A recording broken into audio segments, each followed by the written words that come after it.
Hello there, ladies and gentlemen, boys and girls, children of all ages. My name is Mr. Dogboat333, and welcome back to our Surviving for Kaiserredux as Afghanistan. In the last video, the war against the colonial menace has begun. I mean, it's not going horribly, but it's also not going greatly, I'll be honest. Don't pull a German and get half your army encircled. I only have 1/16 of encircled, so we should be okay. Keyword there should be. We're getting volunteers from the Ottomans, and already have them from the Germans. The Socialist Pope.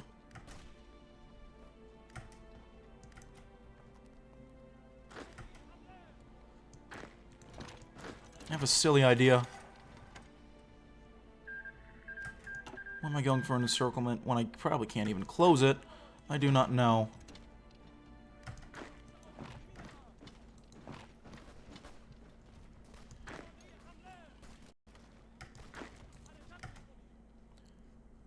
My best bet is to just spaghetti around and try to take VPs. Lost a lot of my army once. It was horrible. Oh yeah, I've had plenty of similar experiences. Usually I don't upload them to YouTube, so I get to not live them down. Or I don't have to live them down. But it doesn't always happen like that. Okay, let's try to save this cavalry. If we can. Which I don't know if we can. Motherfucker, they knew my plan. They knew my one trick. Damn them. Damn them all.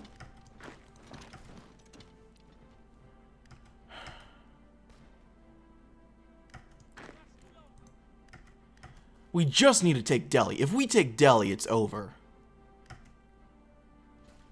But it's quite literally not, it's not going to be that easy. I wish it was. We need a victory. We need...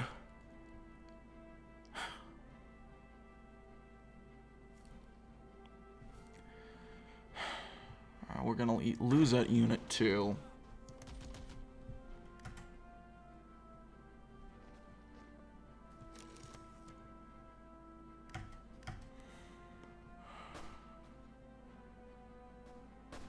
You could just attack into us, that's fine. Oh no, they're starting sending troops from the other.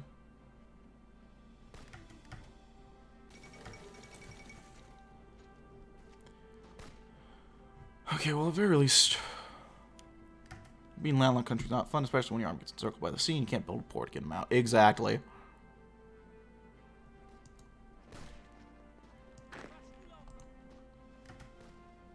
I mean, the very least, our horsey guy is doing okay. Our horsey boys standing strong. Our brave Mujahideen freedom fighters fighting against the Anglo menace. But alas, I don't think it's going to be enough here. Though we could at least...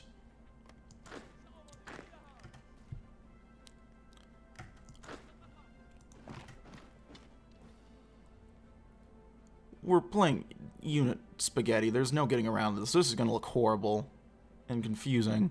And it's going to be a bitch to manage. And look, they're already trying to...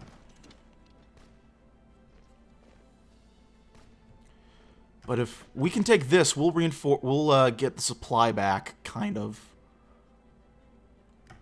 And there we go. That guy can at least retreat in theory.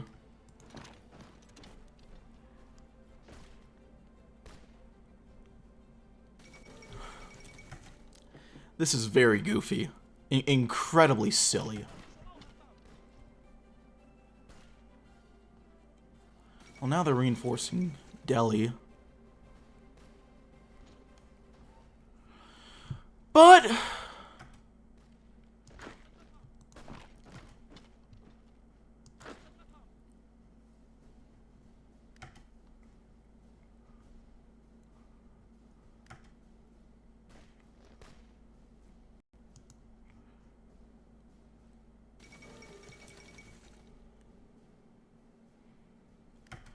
Well, we did that.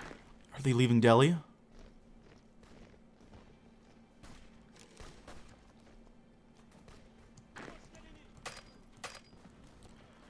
Shit. We need a miracle from Allah. Please, Allah, save us.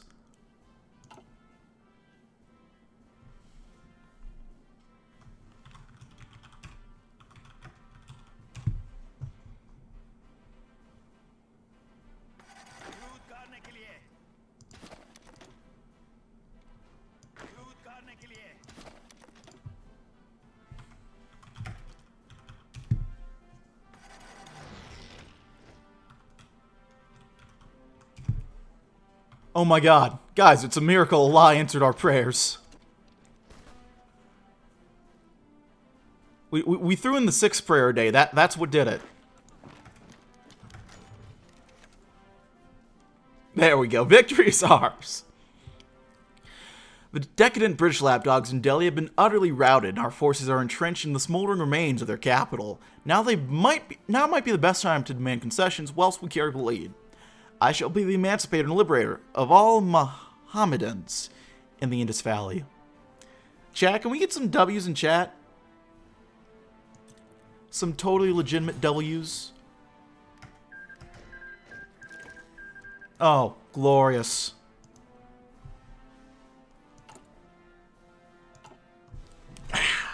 Thank you. Shout out Allah, guys. Can we get, can we, if you're watching this YouTube video at this point, can we shout out our boy Allah for this shit? For the miracle he allowed us in Delhi. That's... He's who all the credit goes to, really. The God has led us to victory over the Imperialists. However, not all is well in our lands. There's still many upstarts attempting to seize power for themselves, and the instability between dissenting groups. We must deal with those who would question Habibullah's reign. Let's do it. We're no longer at war. Excellent. With our victory, the triumphant Emir will treat himself to a hunting trip. I've played enough Hearts of Iron, or not Hearts of Iron, Europa. No, that's not going to go well.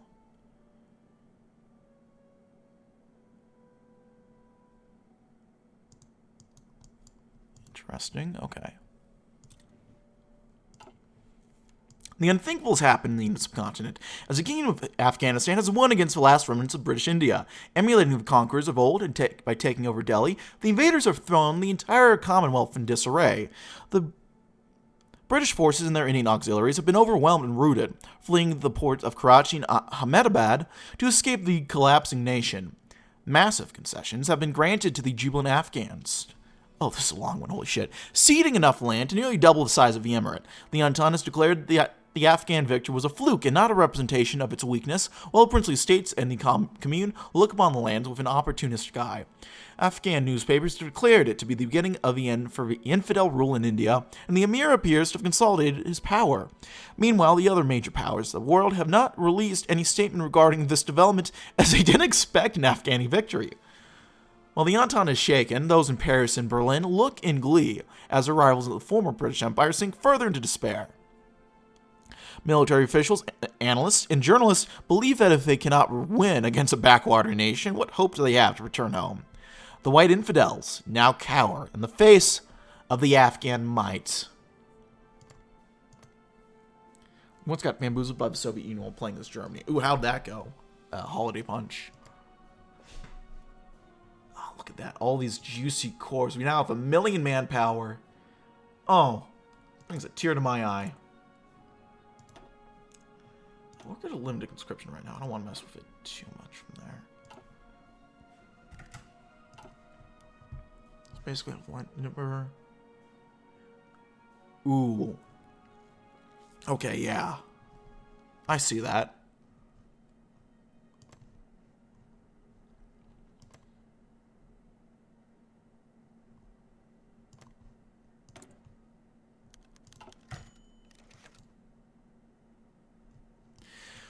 people are happy, dissent is non-existent, and the Emir's power has never been stronger. Before a generally hated man, the Emir has seen a wave of popularity that his rule has never seen before. While the state of our world before the war was a little shaky, things have improved as Habibullah's gambit has proven to be successful. The risk has paid off. What could go wrong? The Afghan Golden Age begins now. So that's lost about 4.5 million in the entire war in late 1943. Shoot! That's a lot. While the war against the Delhi regime concluded, our Ottoman and German friends have begun packing up to return home. The Sultan has called off the jihad, and the Germans have left a fraction of their men to continue the expedition. With their departure, our military seems less confident and is capable of dealing with the instability that yet remains. Oh well.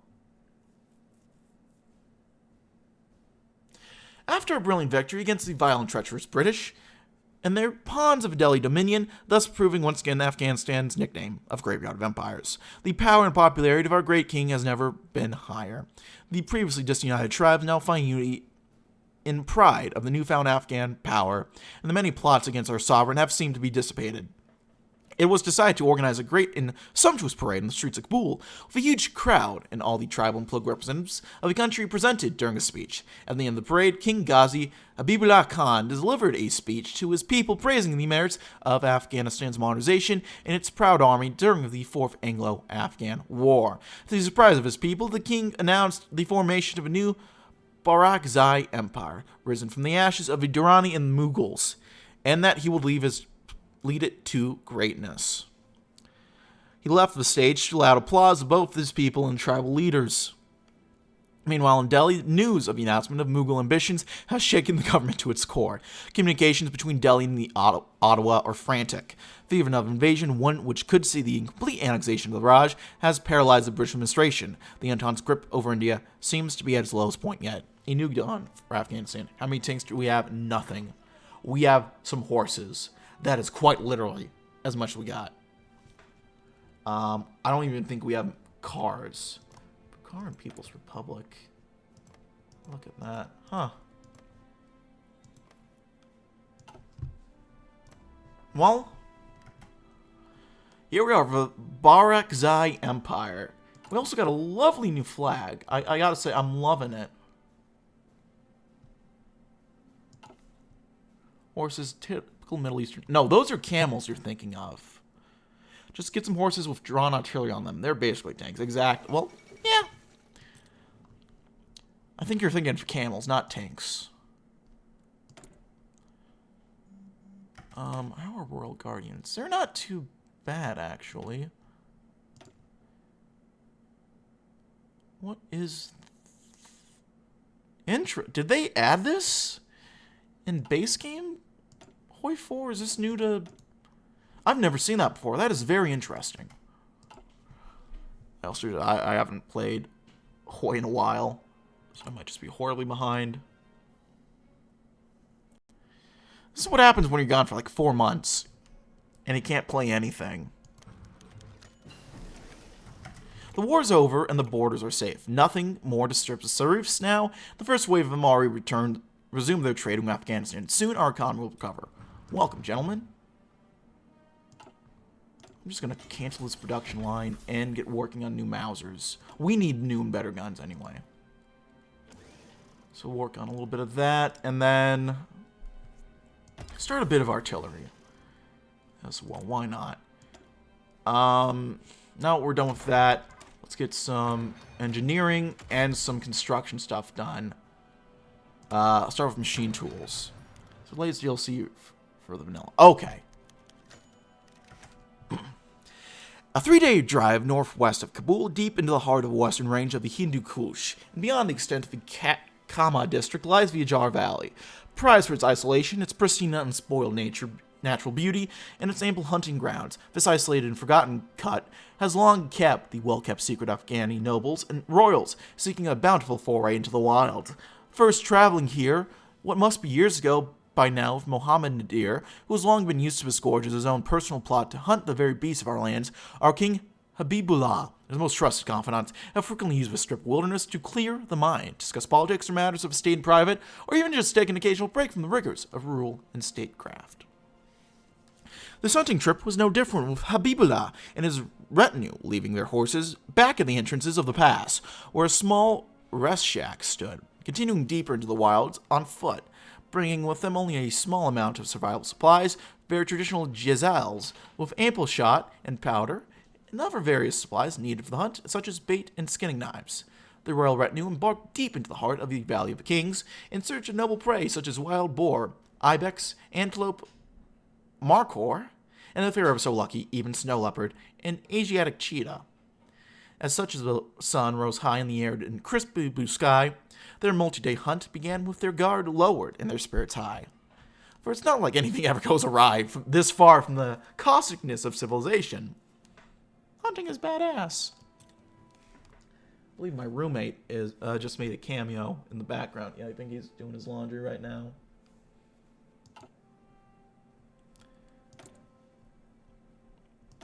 Let's do a generic industrial company. Get that going.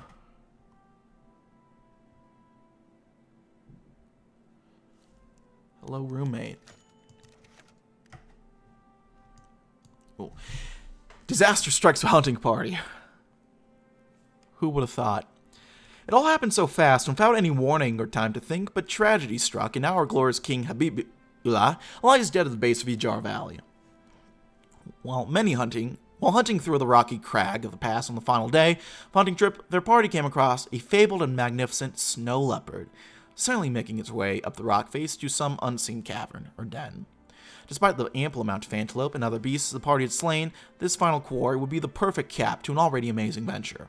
However, fate had other plans, and as the retinue scrambled their way up the mountain, disaster struck, with the snow leopard finally catching the hunter's scent as the wind shifted.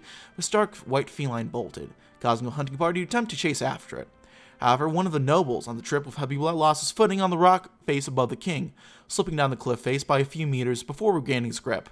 Thinking the worst was behind them, and disaster just avoided, with small sighs of relief and quiet cheers ended abruptly when the sound of gunfire cut through the valley.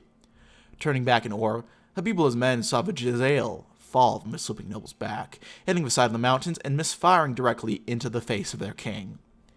In an explosion of pink mist and gray smoke, the hole, the size of a softball, was blown through the head of Habibullah, sending their honored king tumbling down the valley floor, leaving a red trail behind him as he plummeted lifelessly to the ground. Twitch chat says hi, Dom. Oh, hey. He says hi. Shit, where was I? As his men quickly rappelled down the mountain, rushing to the aid of their wounded king, it was far too late to save him by the time they reached his side. Managing to gurgle out a swift goodbye through the blood filling his lungs and throat, before finally passing, Habibullah died on the floor of a valley surrounded by some of his closest allies. A tragic accident, if there ever was one. The men wrapped the king's body in gauze, prepared to take him back to Kabul, dreading having to break it to the nation that their king was well and truly dead. Though all of the retinue understood clearly that this was an accident ever since the world, the more cynical within the group believed that upon their return, accusations began to fly as rival groups vying for power each start to throw blame on one another. Whatever awaited them in Kabul they would soon see, but the trek back was sure to be a solemn one. A dark star rises over the nation as its beloved king lay bleeding out. Can we get some F's in chat? Well, that reminds me, we never promoted Nasrullah Khan, and now's probably the time to. We'll do charismatic. We'll do organization first.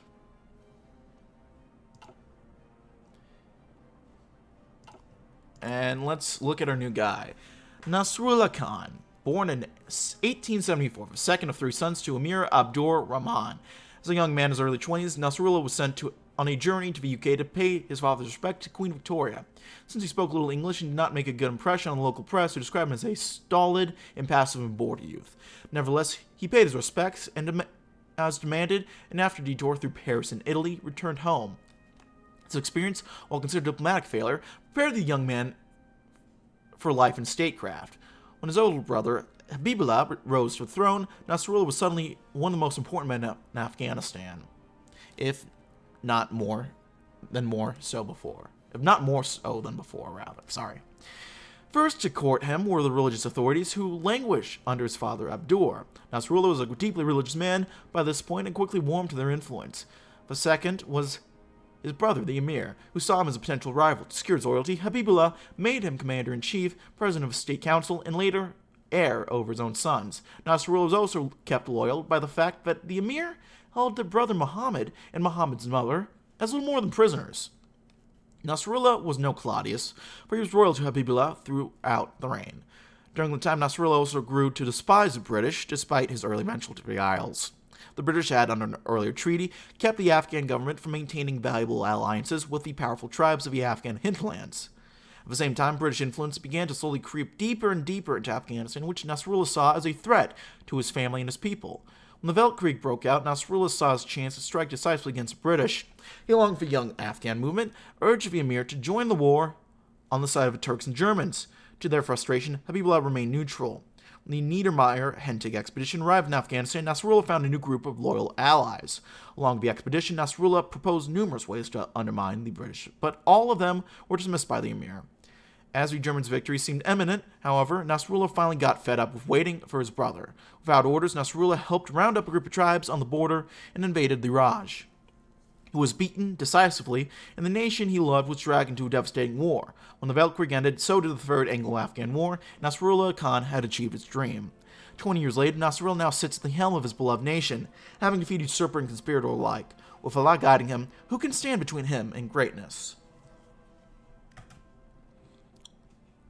Isn't that the question?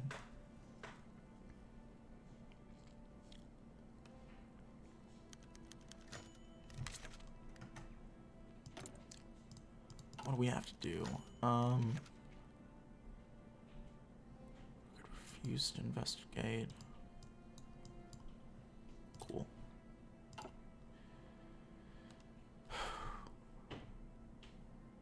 While the country mourns the death of Habibullah, the ship of state must move forward. Nasrullah, the designated heir to Habibullah, is already planning his coronation, but some clamor for investigation to the death of his beloved former emir. Especially since Nasrullah seems a bit apathetic about his brother's death. While some attribute this to the new emir's solemn personality, others suspect foul play.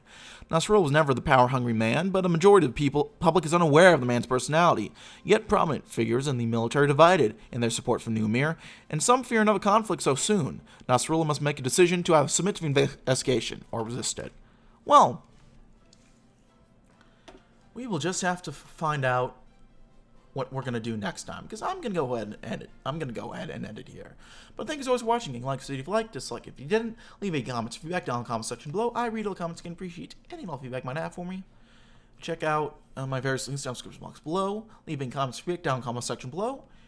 And yeah, I'll see you all later. I thank you all for watching, and yeah, my name's Mr. DB333. I'll see you next time. Bye-bye.